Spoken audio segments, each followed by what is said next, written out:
Hechos, capítulo 16, versículo 30 al 33 vamos a estar leyendo. Hechos 16, 30 al 33 dice así la palabra del Señor.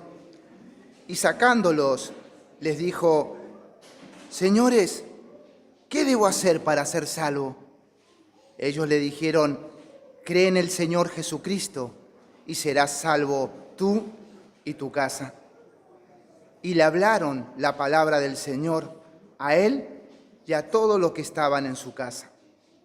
Y él, tomándolos en aquella misma hora de la noche, les lavó las heridas y enseguida se bautizó él con todos los suyos. Amén a la palabra del Señor.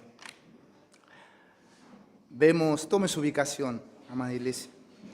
Vemos justamente un hecho extraordinario que acontece en esta ciudad de Filipos. Nos narra Lucas anteriormente que los apóstoles, Pablo y Silas, ellos orando y cantando al Señor himnos, dice que empezó a pasar algo extraordinario, un milagro que Dios hace. Y vemos a este hombre quien hace una pregunta luego de estos acontecimientos, ya que este hombre podría haber sido eliminado de este servicio, y no solamente de este servicio penitenciario o carcelero que él hacía, sino también su vida y los suyos.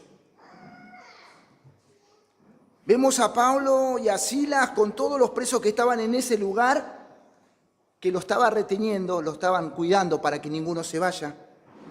Y este hombre, al ver este acontecimiento, a ver este hecho, le hace una pregunta. Algunos teólogos le llaman la pregunta del millón, la pregunta del dólar, de oro. ¿Qué debo hacer para ser salvo? Vemos en Hechos 2, después que predica Pedro el Evangelio de Jesucristo, le dicen: ¿qué haremos, hermanos? ¿Qué haremos? Le dicen a los apóstoles. Lo vemos al apóstol Pablo mismo, cuando cae yendo camino a Damasco. Él mismo le dice: Señor, ¿qué debo hacer? Es una pregunta que el autor Lucas la utiliza justamente en Hechos.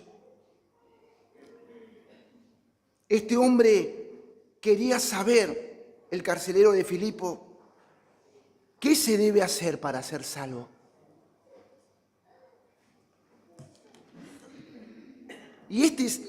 Y cuando él está hablando qué se debe hacer para ser salvo, él no está hablando de una salvación espiritual. Él iba a ser eliminado, él iba a ser muerto. Y había visto una actitud diferente en estos hombres, quien cuidaron a los demás presos para que ninguno se vaya. Y esto le llamó tanto la atención que vio esa virtud, esa gracia particular, y le dijo: ¿qué debo hacer para no ser eliminado, para ser salvo?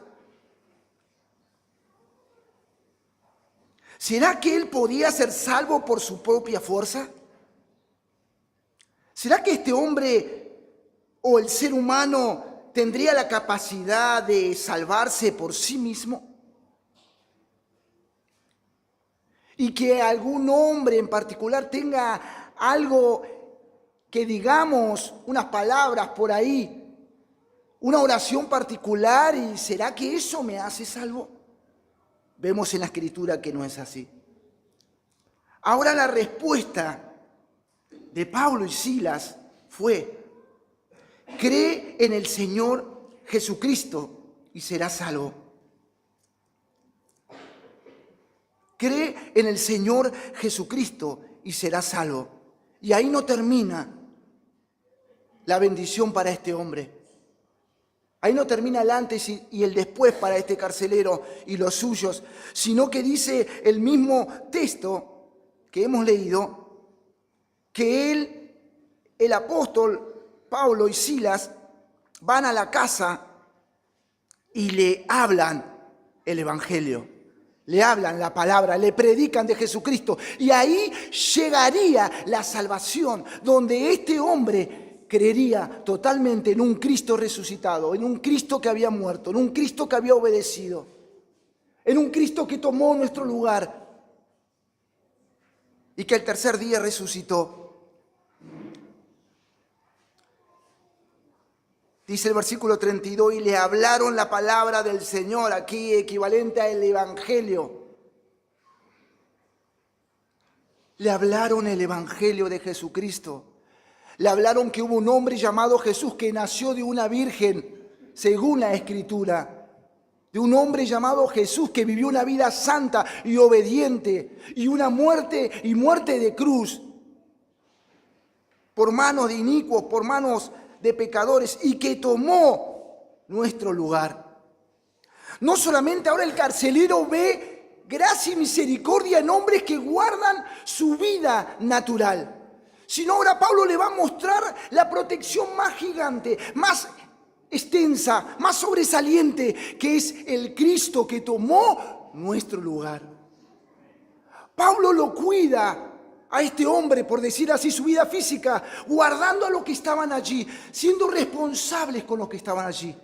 Pero ahora Cristo, responsable de los pecados nuestros, es ofrenda por nuestro pecado y toma nuestra vida. Y al creer en este Cristo glorioso que ha muerto y ha resucitado, tenemos vida y vida eterna.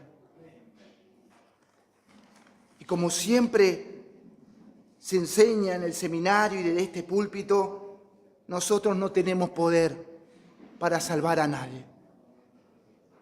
El único que tiene poder se llama Jesucristo. Cree en el Señor.